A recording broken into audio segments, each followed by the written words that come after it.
Let the critique begin.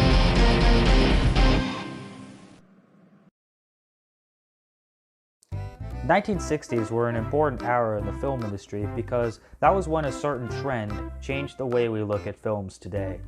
During that era, the use of violence and sexuality in film was becoming common. This is apparent in films such as The Graduate, The Manchurian Candidate, The Good, the Bad, and the Ugly, just to name a few.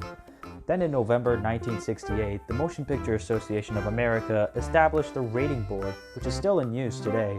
A month later, United Artists released the musical comedy Chitty, Chitty, Bang, Bang, which didn't receive very well at first due to the time in which it was released, but over time, the film gained a cult following.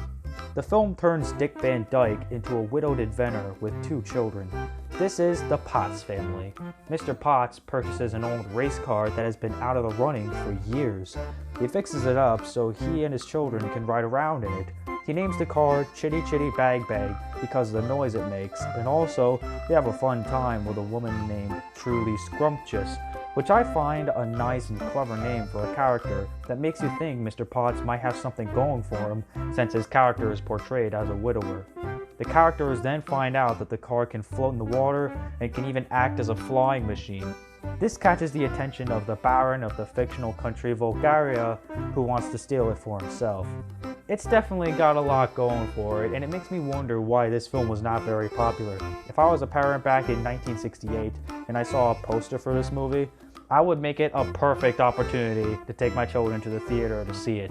It's got a great musical score, which is not the most memorable soundtrack, but we got some great tunes in there, such as the Chitty Chitty Bang Bang number, which is pretty fabulous and it takes up some brain power. Seriously, anytime I try to think of any of the other songs from the movie, I think of something out of either Mary Poppins or The Sound of Music, which is interesting because this and Sound of Music have no relation, other than the fact that both lead actors from each movie starred in Mary Poppins, Julie Andrews in Sound of Music and Dick Van Dyke in Chitty Chitty Bang Bang.